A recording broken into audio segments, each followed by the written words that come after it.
ऋग्वेद प्रथम खंड ऋग्वेद भाष्यम प्रथमं मंडलम प्रथमाष्टकः प्रथम अध्यायः प्रथम अनुवादकः अथामिदस्य न वर्चस्य सुक्तस्य मधुछन्दा ऋषिः अग्निर्देवताः गायत्री छन्दः षड्जः स्वरः। यहाँ प्रथम मंत्र में अग्नि शब्द करके ईश्वर ने अपना और भौतिक अर्थ का उपदेश किया है। इस मंत्र में श्लेष्मा अलंकार से दो अर्थों का ग्रहण होता है। पिता के समान कृपा कारक परमेश्वर सब जीवों के हित और सब विद्याओं की प्राप्ति के लिए कल्प कल्प की आदि में वेद का उपदेश करता है। जैसे पिता व अध्यापक अपने शिष्य व पुत्र को शिक्षा देता है कि तू ऐसा कर व ऐसा वचन कह, सत्य वचन बोल इत्यादि शिक्षा को सुनकर बालक व शिष्य भी कहता है कि सत्य बोलूंगा, पिता और आचार्य की सेवा करूंगा, झूठ न कहूंगा। इस प्रकार जैसे परस्पर शिक्षक लोग शिष्य व लड़कों को उपदेश करते हैं, वैसे ही अग्निमीले इत्यादि वेद मंत्रों को भी जानना चाहिए, क्योंकि ईश्वर ने वेद सब जीवों के उत्तम सुख के लिए प्रकट किया है। इसी अग्निमीले वेद के उपदेश का परोपकार फल होने से इस मंत्र में ईले यह उत्तम पुरुष का प्रयोग भी है। अग्निमीले परमार्थ और व्यवहार विद्या की सिद्धि के लिए अग्नि शब्द से परमेश्वर भौतिक ये दोनों अर्थ लिए जाते हैं। जो पहले समय में आर्य लोगों ने अश्व विद्या के नाम से शीघ्र गमन का हेतु शिल्प विद्या उत्पन्न की थी, वह अग्नि विद्या की ही उन्नति थी। आप ही आप प्रकाशमान, सबका प्रकाशमान, सबका प्रकाश और अनंत ज्ञानमान आदि हेतुओं से अग्नि शब्द से परमेश्वर तथा रूप, दाह, प्रकाश, वेग, छेदन आदि गुण और शिल्प विद्या के मुख्य साधक आदि हेतुओं से प्रथम मंत्र में भौतिक अर्थ का ग्रहण किया है। उक्त अग्नि किनके स्तुति करने व खोजने योग्य है, इसका उपदेश अगले मंत्र में किया है। भावार्थ, जो मनुष्य सब विद्याओं को पढ़ के औरों को पढ़ाते हैं तथा अपने उपदेश से सबका उपकार करने वाले हैं वा हुए हैं, वे पूर्व शब्द से और जो कि अब पढ़ने वाले विद्या ग्रहण के लिए अभ्यास करते हैं, वे नूतन शब्द से ग्रहण किए जाते हैं और वे सब पूर्ण विद्वान शुभ गुण सहित होने पर ऋषि कहते हैं। क्योंकि जो मंत्रों के अर्थों को जाने हुए धर्म और विद्या के प्रचार अपने सत्य उपदेश से सब पर कृपा करने वाले निष्कपट पुरुषार्थी, धर्म के सिद्ध होने के लिए ईश्वर की उपासना करने वाले और कार्यों की सिद्धि के लिए भौतिक अग्नि के गुणों को जानकर अपने कामों को सिद्ध करने वाले होते हैं तथा प्राचीन और नवीन विद्वानों के तत्व जानने के लिए युक्ति प्रमाण से सिद्ध तर्क और कारण व कार्य जगत में रहने वाले प्राण हैं।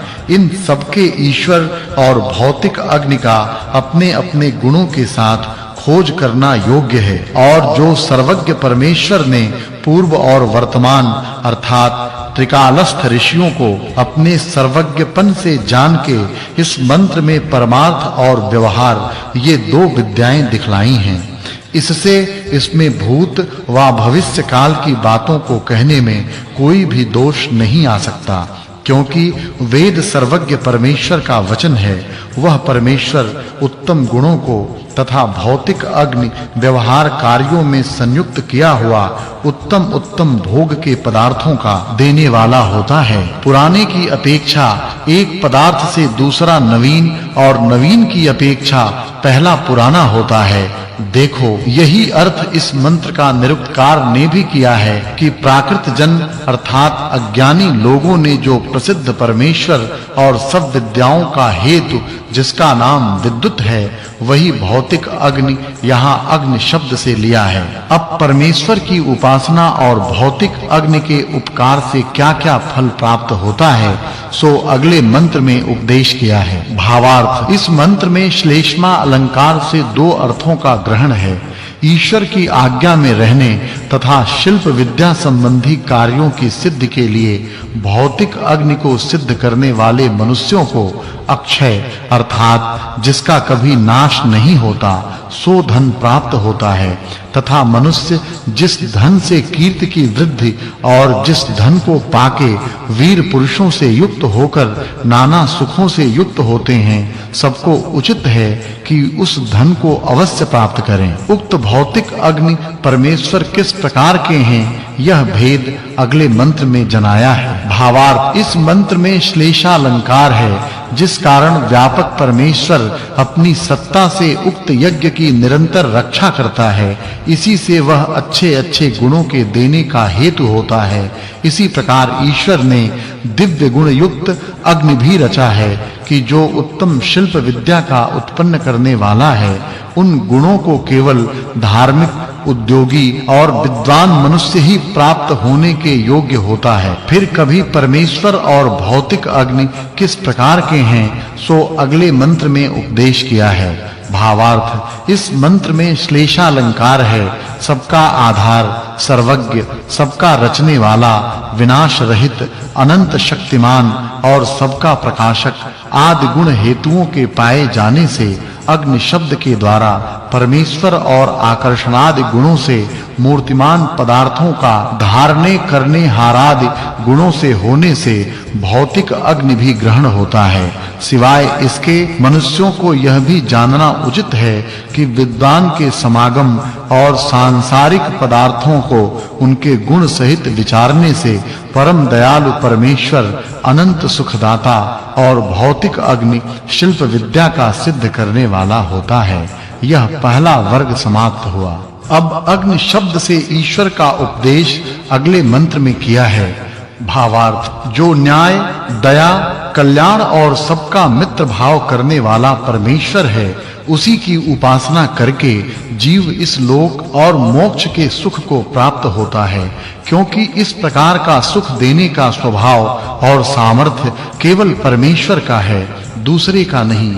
जैसे शरीरधारी अपने शरीर को धारण करता है वैसे ही परमेश्वर सब संसार को धारण करता है और इसी से इस संसार की यथावत रक्षा और स्थिति होती है। उक्त परमेश्वर कैसे उपासना करे प्राप्त होने योग्य है इसका विधान अगले मंत्र में किया है। भावार्थ हे सबको देखने और सब में व्याप्त होने वाले उपासना के योग्य परमेश्वर हम लोग सब कामों के करने में एक क्षण भी आपको नहीं भूलते इससे हम लोगों को अधर्म करने की कभी इच्छा भी नहीं होती क्योंकि जो सर्वज्ञ सबका साक्षी परमेश्वर है वह हमारे सब कामों को देखता है। इस निश्चय से फिर भी वह परमेश्वर किस प्रकार का है सो अगले मंत्र में उपदेश किया है। भावार्थ जैसे विनाश और अज्ञान आदि दोष रहित परमात्मा अपने अंतर्यामी रूप से सब जीवों को सत्य का उपदेश तथा श्रेष्ठ विद्वान और सब जगत की रक्षा करता हुआ अपनी सत्ता और परम आनंद में प्रवृत्त हो रहा है वैसे ही परमेश्वर के उपासक भी आनंदित वृद्धि युक्त होकर विज्ञान में विहार करते हुए परम आनंद रूप विशेष फलों को प्राप्त होते हैं। वह परमेश्वर किसके समान किनकी रक्षा करता है सो अगले मंत्र में उपदेश किया है। भावार्थ इस मंत्र में उपमा अलंकार है सब मनुष्यों को उत्तम प्रयत्न और ईश्वर की प्रार्थना इस प्रकार से करनी चाहिए कि हे भगवन जैसे पिता अपने पुत्र को अच्छी प्रकार पालन करके और उत्तम शिक्षा देकर उनको शुभ गुण और श्रेष्ठ कर्म करने योग्य बना देता है वैसे ही आप हम लोगों को शुभ गुण और शुभ कर्मों में युक्त सदैव कीजिए। यह प्रथम सूक्त में पहले 5 मंत्रों के द्वारा श्लेषालंकार से व्यवहार और परमार्थ की विद्याओं का प्रकाश किया और 4 मंत्रों से ईश्वर की उपासना और स्वभाव वर्णन किया।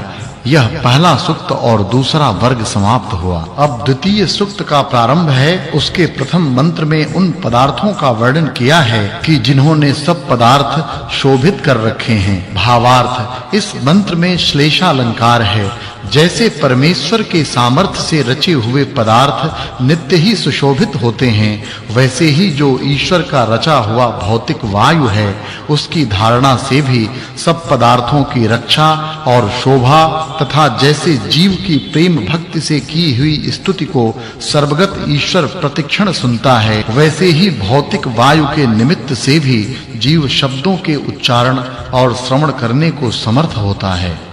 उक्त परमेश्वर और भौतिक वायु किस प्रकार स्तुति करने योग्य है, सो अगले मंत्र में उपदेश किया है। भावार्थ, यहाँ श्लेषालंकार है। इस मंत्र से जो वेदादि शास्त्रों में कहे हुए स्तुतियों के निमित्त स्तोत्र हैं, उनसे व्यवहार और परमार्थ विद्या की सिद्धि के लिए परमेश्वर और भौतिक वायु के गुणों का प्रकाश किया गया है। पूर्वोक्त स्तोत्रों का जो श्रवण और उच्चारण का निमित्त है, उसका प्रकाश अगले मंत्र में किया है। भावार्थ, यहाँ भी श्लेषालंकार है। दूसरे मंत्र में जिस वेद वाणी से परमेश्वर और भौतिक वायु के गुण प्रकाश किए हैं, उसका फल और प्राप्ति इस मंत्र में प्रकाशित की है। अर्थात प्रथम अर्थ में वेद विद्या और दूसरे से जीवों की वाणी का फल और उसकी प्राप्ति का निमित्त प्रकाश किया है। अब जो स्तोत्रों से प्रकाशित पदार्थ हैं, उनकी वृद्धि और रक्षा के निमित्त का अगले मंत्र में उपदेश किया है। भावार्थ, इस मंत्र में परमेश्वर ने प्राप्त होने योग्य और प्राप्त कराने वाले इन दो पदार्थों का प्रकाश किया है। अब पूर्वोक्त सूर्य और पवन जिन्हें ईश्वर ने धारण किया है, वे किस-किस कर्म की सिद्धि के निमित्त रचे गए हैं, इस विषय का अगले मंत्र में उपदेश किया है। भावार्थ, इस मंत्र में परमेश्वर की सत्ता के अवलंब से उक्त इंद्र और वायु अपने-अपने कार्य करने को समर्थ होते हैं, यह वर्णन किया है। यह तीसरा वर्ग समाप्त हुआ। पूर्वोक्त इंद्र और वायु के शरीर के भीतर और बाहरले कार्य का अगले मंत्र में उपदेश किया है। भावार्थ, ब्रह्मांडस्थ सूर्य और वायु सब संसारी पदार्थों को बाहर से तथा जीव और प्राण शरीर के भीतर के अंग आदि सबको प्रकाश देने और पुष्ट करने वाले हैं, परंतु ईश्वर के आधार की अपेक्षा सब स्थानों में रहती है। ईश्वर पूर्वोक्त सूर्य और वायु को दूसरे नाम से अगले मंत्र में स्पष्ट करता है। भावार्थ, इस मंत्र में लुप्तोपमा अलंकार है। जैसे समुद्र आदि जलस्थलों से सूर्य के आकर्षण से वायु द्वारा जल आकाश में उड़कर वर्षा होने से सबकी वृद्धि और रक्षा होती है, वैसे ही प्राण और अपान आदि से शरीर की रक्षा और वृद्धि होती है। इसलिए मनुष्यों को प्राण, अपान आदि वायु के निमित्त से व्यवहार विद्या की सिद्धि करके सबके साथ उपकार करना उचित है। किस हेतु से ये दोनों सामर्थ्य वाले हैं, यह विद्या अगले मंत्र में कही है। भावार्थ, परमेश्वर के आश्रय से उक्त मित्र और वरुण ब्रह्म ज्ञान के निमित्त जल वर्षाने वाले सब मूर्तिमान व अमूर्तिमान जगत को व्याप्त होकर उसकी वृद्धि, विनाश और व्यवहारों की सिद्धि करने में हेतु होते हैं। वे हमारे लिए किन-किन पदार्थों के धारण करने वाले हैं, इस बात का प्रकाश अगले मंत्र में किया है। भावार्थ, जो ब्रह्मांड में रहने वाले बल और कर्म के निमित्त पूर्वोक्त मित्र और वरुण हैं, उनसे क्रिया और विद्याओं की पुष्टि तथा धारणा होती है। यह दूसरा सूक्त और चौथा वर्ग समाप्त हुआ। अब तृतीय सूक्त का प्रारंभ करते हैं। इसके आदि के मंत्र में अग्नि और जल अश्व नाम से लिया है। भावार्थ, इस मंत्र में ईश्वर ने शिल्प विद्या को सिद्ध करने का उपदेश किया है, जिससे मनुष्य कला युक्त सवारियों को बनाकर संसार में अपने तथा अन्य लोगों के उपकार से सब सुख पावे। फिर वे अश्व किस प्रकार के हैं, सो उपदेश अगले मंत्र में किया है। भावार्थ, यहाँ भी अग्नि और जल के गुणों को प्रत्यक्ष दिखाने के लिए मध्यम पुरुष का प्रयोग है। इससे सब कारीगरों को चाहिए कि तीव्र वेग देने वाली कारीगरी और अपने पुरुषार्थ से शिल्प विद्या की सिद्धि के लिए उक्त अश्वियों की अच्छी प्रकार से योजना करें, जो शिल्प विद्या की सिद्धि करने की इच्छा करते हैं उन पुरुषों को चाहिए कि विद्या और हस्त क्रिया से उक्त अश्वियों को प्रसिद्ध करके उनसे उपयोग लेवें। भावार्थ परमेश्वर मनुष्यों को उपदेश करता है कि हे मनुष्यों, तुमको सब सुखों की सिद्धि से दुख के विनाश के लिए शिल्प विद्या में अग्नि और जल का यथावत उपयोग करना चाहिए। परमेश्वर ने अगले मंत्र में इंद्र शब्द से अपना और सूर्य का उपदेश किया है। भावार्थ यहाँ श्लेषालंकार समझना। जो इस मंत्र में परमेश्वर और सूर्य के गुण और कर्म प्रकाशित किए गए हैं, इनसे परमार्थ और व्यवहार की सिद्धि के लिए अच्छी प्रकार उपयोग लेना सब मनुष्यों के योग्य है। ईश्वर ने अगले मंत्र में अपना प्रकाश किया है। भावार्थ सब मनुष्यों को उचित है कि जो सब कार्य जगत की उत्पत्ति करने में आदि कारण परमेश्वर है, उसको शुद्ध बुद्धि विज्ञान से साक्षात करना चाहिए। ईश्वर ने अगले मंत्र में भौतिक वायु का उपदेश किया है।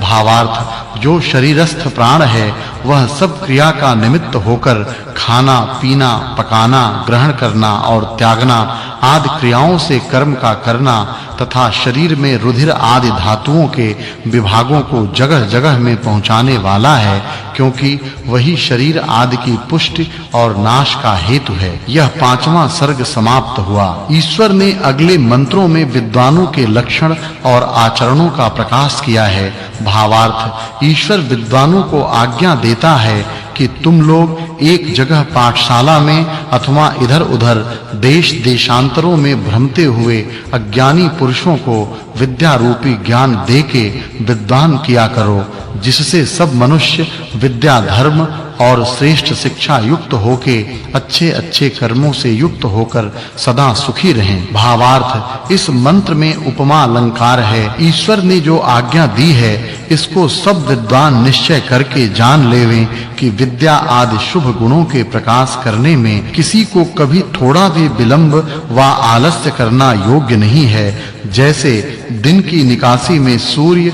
सब मूर्तिमान पदार्थों का प्रकाश करता है, वैसे ही विद्वान लोगों को भी विद्या के विषयों का प्रकाश सदा करना चाहिए। विद्वान लोग कैसे स्वभाव वाले हों, कैसे कर्मों को सेवें, इस विषय को ईश्वर ने अगले मंत्र में दिखाया है। भावार्थ ईश्वर आज्ञा देता है कि हे विद्वान लोगों, तुम दूसरे के विनाश और द्रोह से रहित तथा अच्छी विद्या से क्रिया वाले होकर सब मनुष्यों को सदा विद्या से सुख देते रहो। विद्वानों को किस प्रकार की वाणी की इच्छा करनी चाहिए, इस विषय को अगले मंत्र में ईश्वर ने कहा है। भावार्थ सब मनुष्यों को चाहिए कि वे ईश्वर की प्रार्थना और अपने पुरुषार्थ से सत्य विद्या और सत्य वचन युक्त कामों में कुशल और सबके उपकार करने वाली वाणी को प्राप्त रहें। यह ईश्वर का उपदेश है। ईश्वर ने वह वाणी किस प्रकार की है, इस बात का उपदेश अगले मंत्रों में किया है। भावार्थ जो आप्त अर्थात पूर्ण विद्या युक्त और छल आदि दोष रहित विद्वान मनुष्यों की सत्य उपदेश कराने वाली यथार्थ वाणी है, वही सब मनुष्यों के सत्य ज्ञान होने के लिए योग्य होती है, अविद्वानों की नहीं। भावार्थ इस मंत्र में वाचकोपमेय लुप्तोपमा अलंकार दिखलाया है। जैसे वायु से तरंग युक्त और सूर्य से प्रकाशित समुद्र अपने रत्न और तरंगों से युक्त होने के कारण बहुत उत्तम व्यवहार और रत्नादि की प्राप्ति में बड़ा भारी माना जाता है, वैसे ही जो आकाश और वेद का अनेक विद्यादि गुण वाला शब्द रूपी महासागर, उसको प्रकाश कराने वाली वेदवाणी और विद्वानों का उपदेश है, वही साधारण मनुष्यों की यथार्थ बुद्धि का बढ़ाने वाला होता है। और जो दूसरे सुक्त की विद्या का प्रकाश करके क्रियाओं का हेतु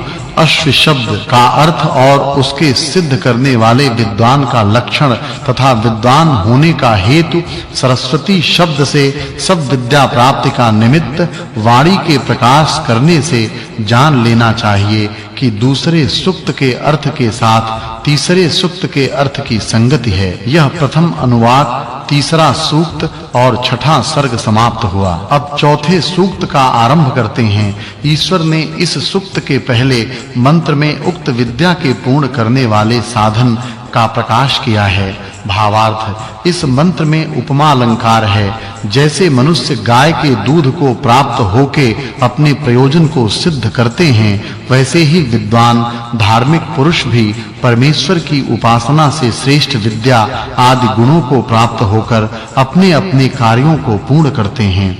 अगले मंत्र में ईश्वर ने इंद्र शब्द से सूर्य के गुणों का वर्णन किया है। भावार्थ जिस प्रकार सब जीव सूर्य के प्रकाश में अपने-अपने कर्म करने को प्रवृत्त होते हैं, उस प्रकार रात्रि में सुख से नहीं हो सकते। जिसने सूर्य को बनाया है, उस परमेश्वर ने अपने जानने का उपाय अगले मंत्र में जनाया है। भावार्थ जब मनुष्य इन धार्मिक श्रेष्ठ विद्वानों के समागम से शिक्षा और विद्या को प्राप्त होते हैं, तब पृथ्वी से लेकर परमेश्वर पर्यंत पदार्थों के ज्ञान द्वारा नाना प्रकार के सुखी होके फिर वे अंतर्यामी ईश्वर के उपदेश को छोड़कर कभी इधर-उधर नहीं भ्रमते। मनुष्य विद्वान के समीप जाकर क्या करें और वे इनके साथ कैसे वर्तें, इस विषय का उपदेश ईश्वर ने अगले मंत्र में किया है। भावार्थ सब मनुष्यों को यही योग्य है कि प्रथम सत्य का उपदेश करते रहें। वेद पढ़े हुए और परमेश्वर की उपासना करने वाले विद्वानों को प्राप्त होकर अच्छी प्रकार उनके साथ प्रश्नोत्तर की रीति से अपनी सब शंका निवृत्त करें। किंतु विद्याहीन मूर्ख मनुष्य का संग व उनके दिए हुए उत्तरों में विश्वास कभी न करें। ईश्वर ने फिर इसी विषय का उपदेश अगले मंत्र में किया है। भावार्थ सब मनुष्यों को उचित है कि आप्त धार्मिक विद्वानों का संग कर और मूर्खों के संग को सर्वथा छोड़ के ऐसा पुरुषार्थ करना चाहिए कि जिससे सर्वत्र विद्या की वृद्धि, अविद्या की हानि, मानने योग्य श्रेष्ठ पुरुषों का सत्कार, दुष्टों को दंड, ईश्वर की उपासना आदि शुभ कर्मों की वृद्धि और अशुभ कर्मों का विनाश नित्य होता रहे। यह सातवां वर्ग समाप्त हुआ। अब मनुष्यों को कैसा स्वभाव धारण करना चाहिए, इस विषय का उपदेश ईश्वर ने अगले मंत्र में किया है। भावार्थ जब सब मनुष्य विरोध को छोड़कर सबके उपकार करने में प्रयत्न करते हैं, तब शत्रु भी मित्र हो जाते हैं, जिससे सब मनुष्यों को ईश्वर की कृपा से निरंतर उत्तम आनंद प्राप्त होते हैं। परमेश्वर प्रार्थना करने योग्य क्यों है, यह विषय अगले मंत्र में प्रकाशित किया है। भावार्थ ईश्वर पुरुषार्थी मनुष्य पर कृपा करता है, आलस करने वाले पर नहीं, क्योंकि जब तक मनुष्य ठीक-ठीक पुरुषार्थ नहीं करता, तब तक ईश्वर की कृपा और अपने किए हुए कर्मों से प्राप्त हुए पदार्थों की रक्षा भी करने में समर्थ कभी नहीं हो सकता। इसलिए मनुष्यों को पुरुषार्थी होकर ही ईश्वर की कृपा का भागी होना चाहिए। फिर भी परमेश्वर ने सूर्य लोक के स्वभाव का प्रकाश अगले मंत्र में किया है। भावार्थ इस मंत्र में लुप्तोपमा अलंकार है। जैसे जो मनुष्य दुष्टों के साथ धर्म पूर्वक युद्ध करता है, उसका ही विजय होता है और का नहीं, तथा परमेश्वर भी धर्म पूर्वक युद्ध करने वाले मनुष्यों का ही सहाय करने वाला होता है, औरों का नहीं।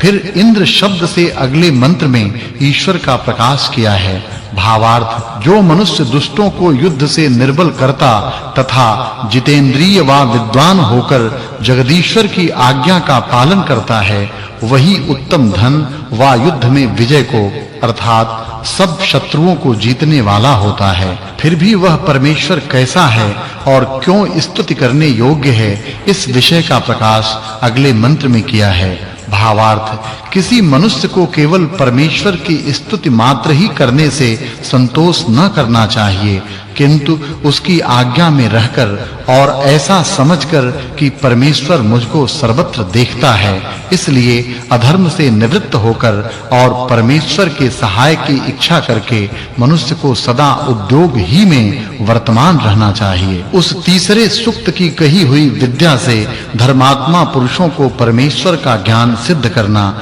तथा आत्मा और शरीर के स्थिर भाव, आरोग्य की प्राप्ति तथा दुष्टों के विजय और पुरुषार्थ से चक्रवर्ती राज्य को प्राप्त होना इत्यादि अर्थ द्वारा इस चौथे सूक्त के अर्थ की संगति समझनी चाहिए। यह चौथा सूक्त और 8वां वर्ग समाप्त हुआ। 5वें सूक्त के प्रथम मंत्र में इंद्र से परमेश्वर और स्पर्श गुण वाले वायु का प्रकाश किया है। भावार्थ, जब तक मनुष्य हठ, छल और अभिमान को छोड़कर सत्य प्रीति के साथ परस्पर मित्रता करके परोपकार करने के लिए तन, मन और धन से यत्न नहीं करते, तब तक उनके सुखों और विद्या आदि उत्तम गुणों की उन्नति कभी नहीं हो सकती। फिर भी अगले मंत्र में उन्हीं दोनों के गुणों का प्रकाश किया है। भावार्थ, इस मंत्र में श्लेषालंकार है। पीछे के मंत्र से इस मंत्र में सखायः, तू, अभिप्रगायत इन 3 शब्दों को अर्थ के लिए लेना चाहिए।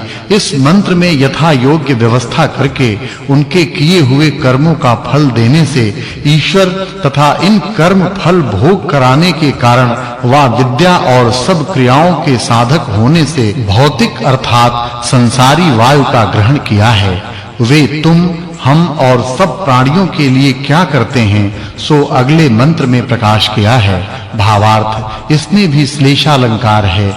ईश्वर पुरुषार्थी मनुष्य का सहायकारी होता है, आलसी का नहीं, तथा स्पर्शवान वायु भी पुरुषार्थी ही से कार्य सिद्धि का निमित्त होता है, क्योंकि किसी प्राणी को पुरुषार्थ के बिना धन व बुद्धि का और इनके बिना उत्तम सुख का लाभ कभी नहीं हो सकता। इसलिए सब मनुष्यों को उद्योगी अर्थात पुरुषार्थी आशा वाले अवश्य होना चाहिए।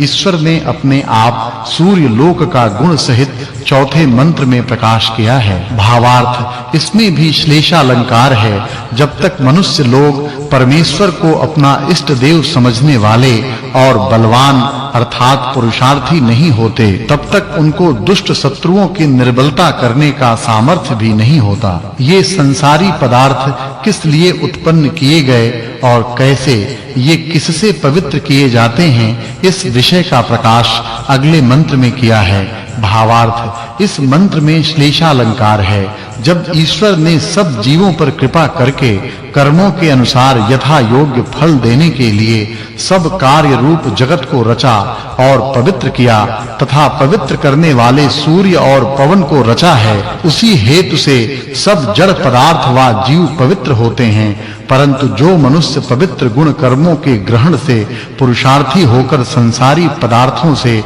यथावत उपयोग लेते तथा सब जीवों को उनके उपयोगी कराते हैं, वे ही मनुष्य पवित्र और सुखी होते हैं। यह 9वां वर्ग समाप्त हुआ। ईश्वर ने जीव क्या करके पूर्वोक्त उपयोग के ग्रहण करने को समर्थ होते हैं, इस विषय में अगले मंत्र में कहा है। भावार्थ, ईश्वर जीव के लिए उपदेश करता है कि हे मनुष्य, तू जब तक विद्या में वृद्ध होकर अच्छी प्रकार परोपकार न करेगा, तब तक तुझको मनुष्यपन और सर्वोत्तम सुख की प्राप्ति कभी न होगी। इससे तू परोपकार करने वाला सदा हो। उक्त काम के आचरण करने वाले जीव को आशीर्वाद कौन देता है, इस बात का प्रकाश अगले मंत्र में किया है। भावार्थ, ईश्वर ऐसे मनुष्यों को आशीर्वाद देता है जो मनुष्य विद्वान परोपकारी होकर अच्छी प्रकार नित्य उद्योग करके इन सब पदार्थों से उपकार ग्रहण करके सब प्राणियों को सुखयुक्त करता है, वही सदा सुख को प्राप्त होता है, अन्य कोई नहीं। ईश्वर ने उक्त अर्थ के ही प्रकाश करने वाले इंद्र शब्द का अगले मंत्र में भी प्रकाश किया है। भावार्थ, जो विश्व में पृथ्वी, सूर्य आदि प्रत्यक्ष और अप्रत्यक्ष रचे हुए पदार्थ हैं, वे सब जगत की उत्पत्ति करने वाले तथा धन्यवाद देने के योग्य परमेश्वर ही को प्रसिद्ध करके जानते हैं कि जिससे न्याय और उपकार आदि ईश्वर के गुणों को अच्छी प्रकार जान के विद्वान भी वैसे ही कर्मों में प्रवृत्त हों। वह जगदीश्वर हमारे लिए क्या करे सो अगले मंत्र में वर्णन किया है। भावार्थ, जिसकी सत्ता में संसार के पदार्थ बलवान होकर अपने-अपने व्यवहारों में वर्तमान हैं, उन सब के सब आदि गुणों से उपकार लेकर विश्व के नाना प्रकार के सुख भोगने के लिए हम लोग पूर्ण पुरुषार्थ करें तथा ईश्वर इस प्रयोजन में हमारा सहाय करे, इसलिए हम लोग ऐसी प्रार्थना करते हैं। किसकी रक्षा से पुरुषार्थ सिद्ध होता है, इस विषय का प्रकाश ईश्वर ने अगले मंत्र में किया है। भावार्थ, कोई मनुष्य अन्याय से किसी प्राणी को मारने की इच्छा न करे, किंतु परस्पर सब मित्र भाव से वर्तें, क्योंकि जैसे परमेश्वर बिना अपराध के किसी का तिरस्कार नहीं करता, वैसे ही सब मनुष्यों को भी करना चाहिए। इस पंचम सूक्त की विद्या से मनुष्य को किस प्रकार पुरुषार्थ और सबका उपकार करना चाहिए, इस विषय के कहने से चौथे सूक्त के अर्थ के साथ इसकी संगति जाननी चाहिए। यह पांचवां सूक्त और 10वां वर्ग समाप्त हुआ। छठे सूक्त के प्रथम मंत्र में यथा योग्य कार्यों में किस प्रकार से किन-किन पदार्थों को संयुक्त करना चाहिए, इस विषय का उपदेश किया है। भावार्थ, जो लोग विद्या संपादन में निरंतर उद्योग करने वाले होते हैं, वे ही सब सुखों को प्राप्त होते हैं। इसलिए विद्वान को उचित है कि पृथ्वी आदि पदार्थों से उपयोग लेकर सब प्राणियों को लाभ पहुंचावे, कि जिससे उनको भी संपूर्ण सुख मिले। उक्त सूर्य और अग्नि आदि के कैसे गुण हैं और वे कहां-कहां उपयुक्त करने योग्य हैं, सो अगले मंत्र में उपदेश किया है। भावार्थ, ईश्वर उपदेश करता है कि मनुष्य लोग जब तक भू जल आदि पदार्थों के गुण ज्ञान और उनके उपकार से भू जल और आकाश में जाने आने के लिए अच्छी सवारियों को नहीं बनाते, तब तक उनको उत्तम राज्य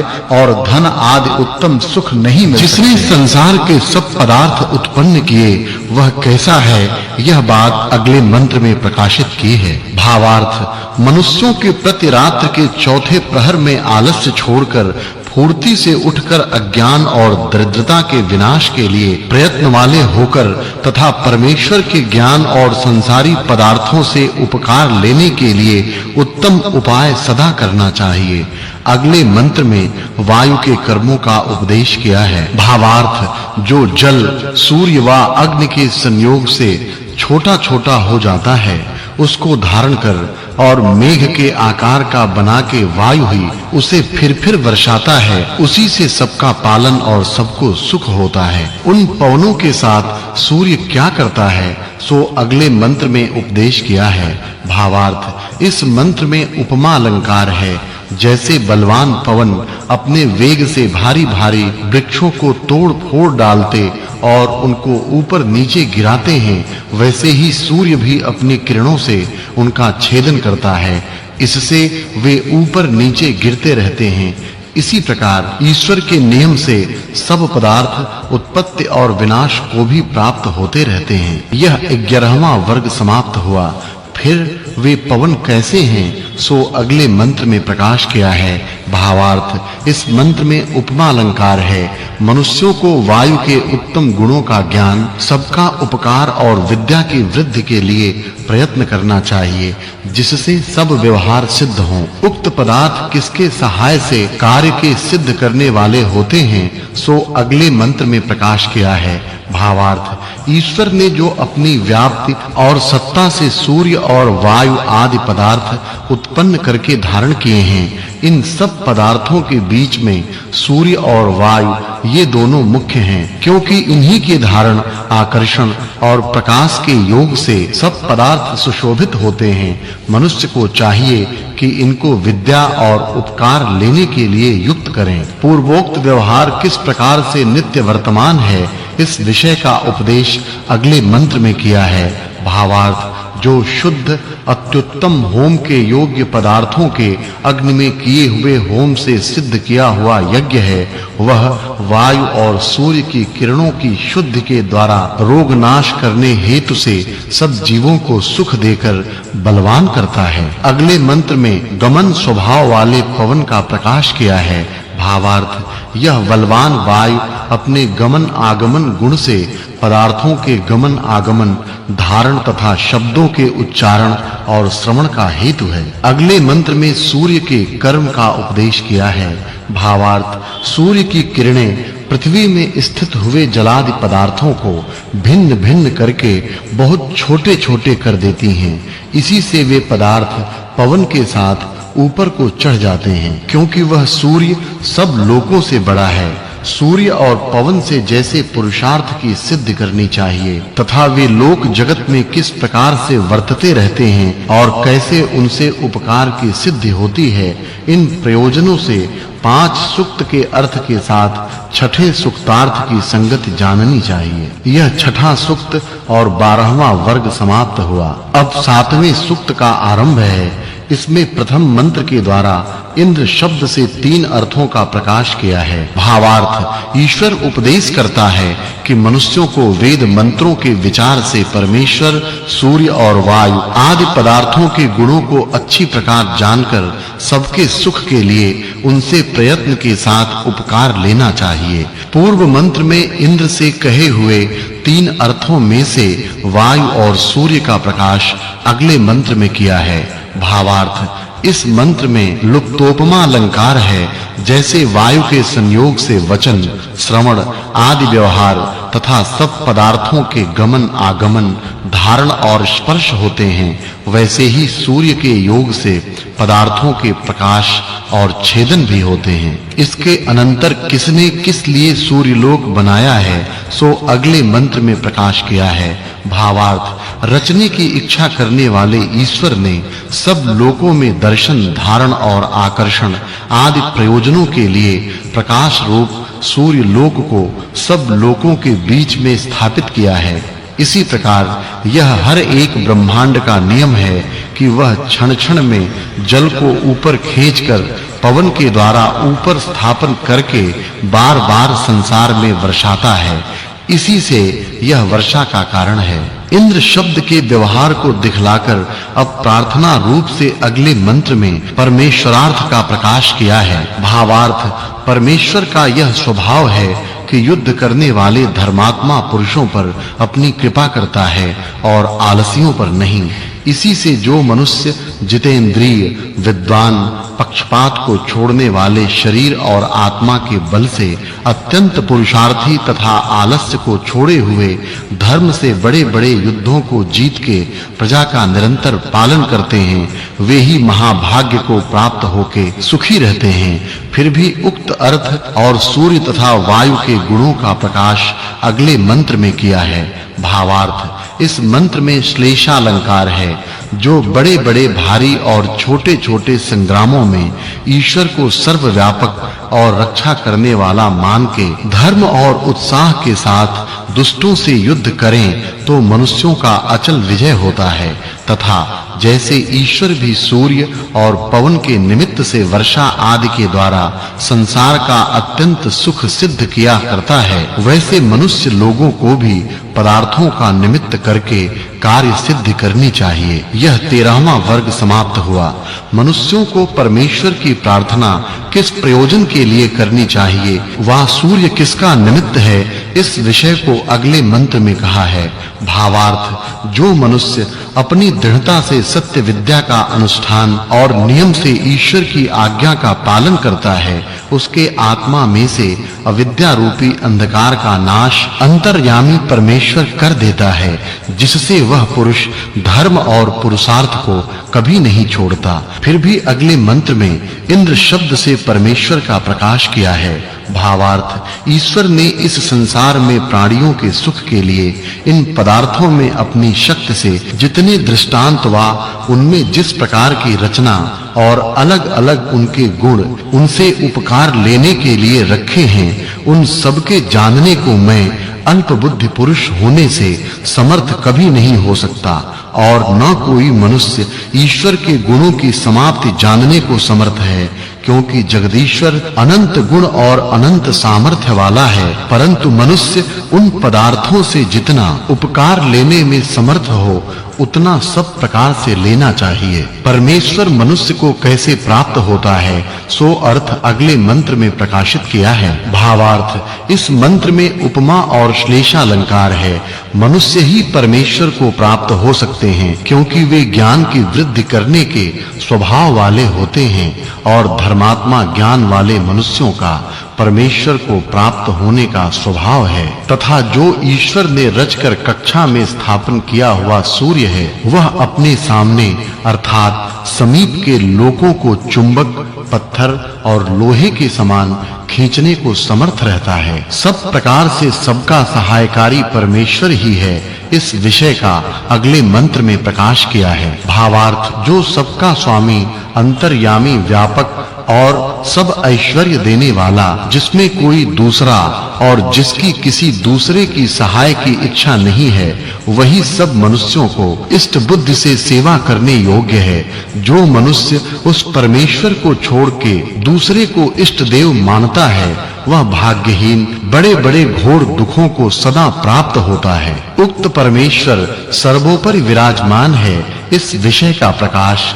अगले मंत्र में किया है। भावार्थ ईश्वर इस मंत्र में सब मनुष्यों के हित के लिए उपदेश करता है। हे मनुष्यों, तुमको अत्यंत उचित है कि मुझे छोड़कर उपासना करने योग्य किसी दूसरे देव को कभी मत मानो, क्योंकि एक मुझको छोड़कर कोई दूसरा ईश्वर नहीं है। जब वेद में ऐसा उपदेश है तो जो मनुष्य अनेक ईश्वर वा उसके अवतार मानता है वह सबसे बड़ा मूढ़ है। इस सप्तम सूक्त में जिस ईश्वर ने अपनी रचना के सिद्ध रहने के लिए अंतरिक्ष में सूर्य और वायु स्थापन किए हैं वही एक सर्वशक्तिमान सर्वदोष रहित और सब मनुष्यों का पूज्य है। इस व्याख्यान से इस सप्तम सूक्त के अर्थ के साथ छठे सूक्त के अर्थ की संगति जाननी चाहिए। यह दूसरा अनुवाक, सातवां सूक्त और 14वां वर्ग तृतीयोनुवाकः। अब अष्टम सूक्त के प्रथम मंत्र में यह उपदेश है कि ईश्वर के अनुग्रह और अपने पुरुषार्थ से कैसा धन प्राप्त करना चाहिए। भावार्थ सब मनुष्यों को सर्वशक्तिमान अंतर्यामी ईश्वर का आश्रय लेकर अपने पूर्ण पुरुषार्थ के साथ चक्रवर्ती राज्य के आनंद को बढ़ाने वाली विद्या की उन्नति, सुवर्ण आदि धन और सेना आदि बल सब प्रकार से रखना चाहिए, जिससे अपने आप को और सब प्राणियों को सुख हो। कैसे धन से परम सुख होता है सो अगले मंत्र में प्रकाश किया है।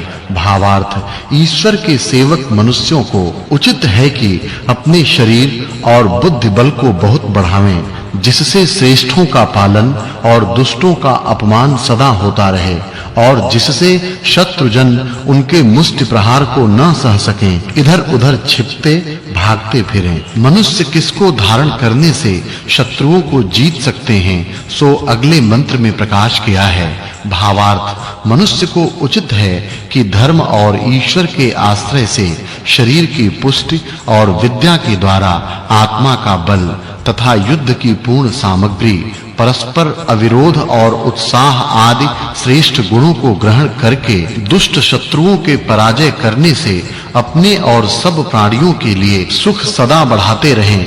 किस के सहाय से उक्त सुख सिद्ध होता है सो अगले मंत्र में प्रकाश किया है। भावार्थ शूरता दो प्रकार की होती है, एक तो शरीर की पुष्टि और दूसरी विद्या तथा धर्म से संयुक्त आत्मा की पुष्टि।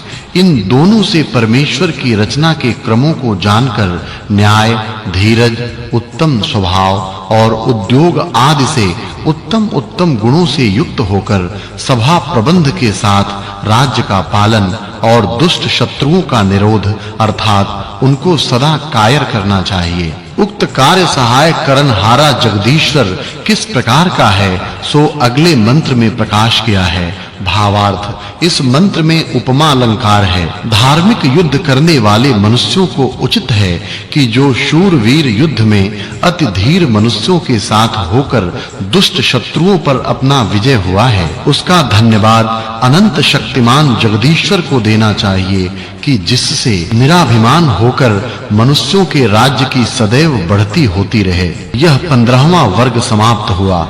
मनुष्यों को कैसे होकर युद्ध करना चाहिए यह विषय अगले मंत्र में प्रकाश किया है। भावार्थ ईश्वर सब मनुष्यों को आज्ञा देता है कि इस संसार में मनुष्यों को दो प्रकार का काम करना चाहिए। इनमें से जो विद्वान हैं वे अपने शरीर और सेना का बल बढ़ाते और दूसरे उत्तम विद्या की वृद्धि करके शत्रुओं के बल का सदैव तिरस्कार करते रहें। मनुष्यों को जब-जब शत्रुओं के साथ युद्ध करने की इच्छा हो तब-तब सावधान होके प्रथम उनकी सेना आदि पदार्थों से कम अपना दुगना बल करके उनके पराजय से प्रजा की रक्षा करनी चाहिए तथा जो विद्याओं के पढ़ाने की इच्छा करने वाले हैं वे शिक्षा देने योग्य पुत्र व कन्याओं को यथा योग्य विद्वान करने में अच्छे प्रकार यत्न करें, जिससे शत्रुओं के पराजय और अज्ञान के विनाश से चक्रवर्ती राज्य और विद्या की वृद्धि सदैव बनी रहे। अगले मंत्र में इंद्र शब्द से सूर्य लोक के गुणों का व्याख्यान किया है। भावार्थ, इस मंत्र में दो उपमा अलंकार हैं। ईश्वर ने जैसे जल की स्थिति और वृष्टि का हेतु समुद्र तथा वाणी के व्यवहार का हेतु प्राण बनाया है, जैसे ही सूर्य लोक वर्षा होने, पृथ्वी के खींचने, प्रकाश और रस विभाग करने का हेतु बनाया है, इसी से सब प्राणियों के अनेक व्यवहार सिद्ध हैं। उक्त अर्थों के निमित्त और कार्य का प्रकाश अगले मंत्र में किया है। भावार्थ, इस मंत्र में उपमा अलंकार है। जैसे विविध प्रकार से फल फूलों से युक्त आम और कटहर आदि वृक्ष नाना प्रकार के फलों के देने वाले होके सुख देने वाले होते हैं, वैसे ही ईश्वर से प्रकाश की हुई वेदवाणी बहुत प्रकार की विद्याओं को देने वाली होकर सब मनुष्यों को परम आनंद देने वाली है। जो विद्वान लोग इसको पढ़ के धर्मात्मा होते हैं वे ही वेदों का प्रकाश और पृथ्वी में राज्य करने को समर्थ होते हैं। जो मनुष्य ऐसा करते हैं उनको क्या सिद्ध होता है सो अगले मंत्र में प्रकाश किया है। भावार्थ, इस मंत्र में लुप्तोपमा अलंकार है। ईश्वर की आज्ञा का प्रकाश इस रीति से किया गया है कि जब मनुष्य पुरुषार्थी होके सबका उपकार करने वाले और धार्मिक होते हैं तभी वे पूर्ण ऐश्वर्य और ईश्वर की यथा योग्य रक्षा आदि को प्राप्त होके सर्वत्र सत्कार के योग्य होते हैं। उक्त सब प्रशंसा किसकी है सो अगले मंत्र में प्रकाश किया है। भावार्थ, जैसे इस संसार में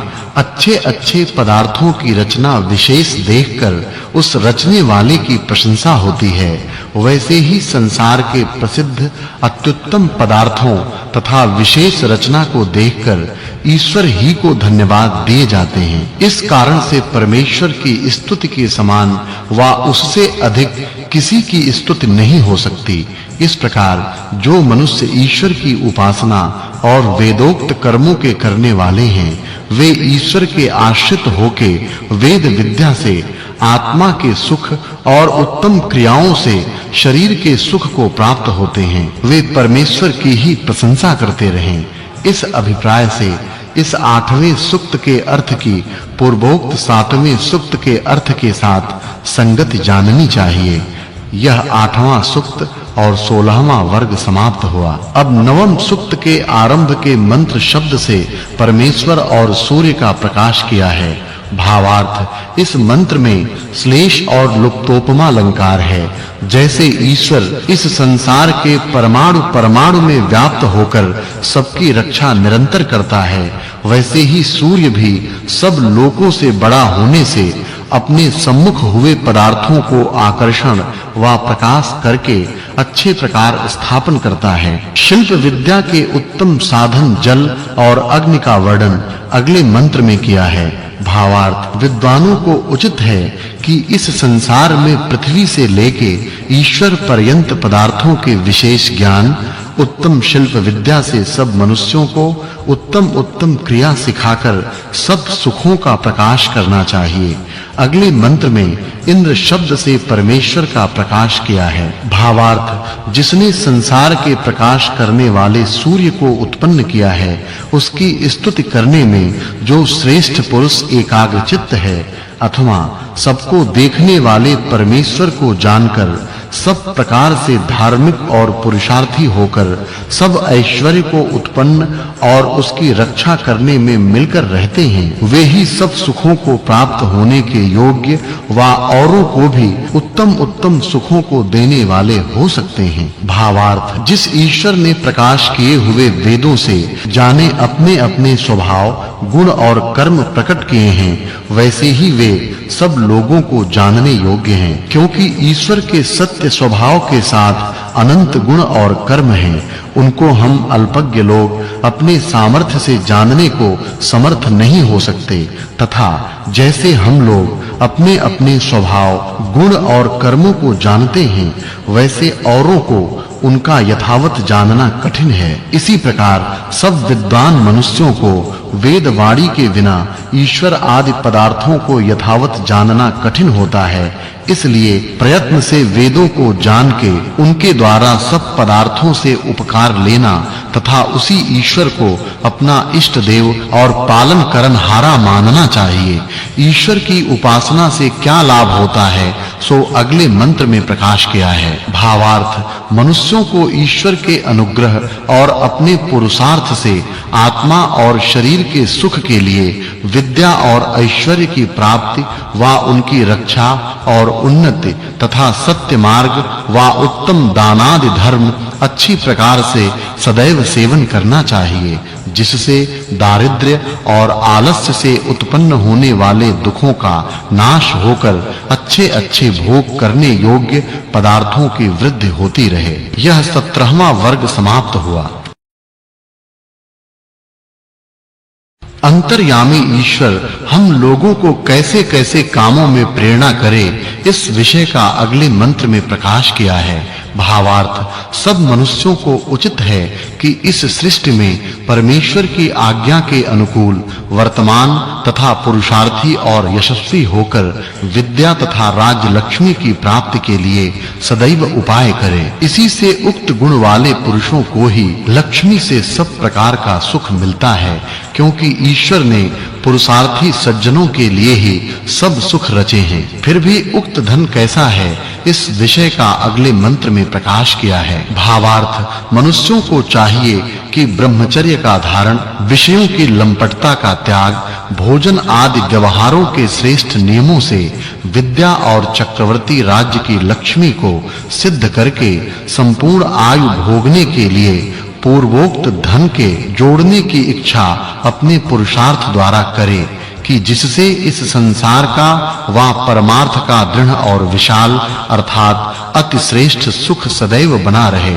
परंतु यह उक्त सुख केवल ईश्वर की प्रार्थना से ही नहीं मिल सकता, किंतु उसकी प्राप्ति के लिए पूर्ण पुरुषार्थ करना भी अवश्य उचित है। भावार्थ, हे जगदीश्वर, आप कृपा करके जो अत्यंत पुरुषार्थ के साथ जिस धन के द्वारा बहुत से सुखों को सिद्ध करने वाली सेना प्राप्त होती है, उसको हम लोगों में नित्य स्थापन कीजिए। फिर भी यह इंद्र कैसा है, सो अगले मंत्र में प्रकाश किया है। भावार्थ, सब मनुष्यों को उचित है कि जो ऐश्वर्य के निमित्त संसार का स्वामी सर्वत्र व्यापक इंद्र परमेश्वर है, उसकी प्रार्थना और ईश्वर के न्याय आदि गुणों की प्रशंसा पुरुषार्थ के साथ सब प्रकार से अतिश्रेष्ठ विद्या है, राज्य लक्ष्मी आदि पदार्थों को प्राप्त होकर उनकी उन्नति और रक्षा सदा करें। किस प्रयोजन के लिए परमेश्वर की प्रार्थना करनी चाहिए, सो अगले मंत्र में प्रकाश किया है। भावार्थ, जब शत्रु मनुष्य भी सब में व्यापक मंगलमय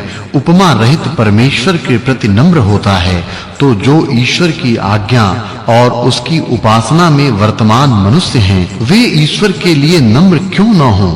जो ऐसे हैं, वे ही बड़े-बड़े गुणों से महात्मा होकर सबसे सत्कार किए जाने के योग्य होते, और वे ही विद्या और चक्रवर्ती राज्य के आनंद को प्राप्त होते हैं। जो उनसे विपरीत हैं, वे उस आनंद को कभी प्राप्त नहीं हो सकते। इस सूक्त में इंद्र शब्द के वर्णन उत्तम धन आदि की प्राप्ति के अर्थ, ईश्वर की प्रार्थना और अपने पुरुषार्थ करने की आज्ञा के प्रतिपादन करने से इस 9वें सूक्त के अर्थ की संगति 8वें सूक्त के साथ मिलती है ऐसा समझना चाहिए।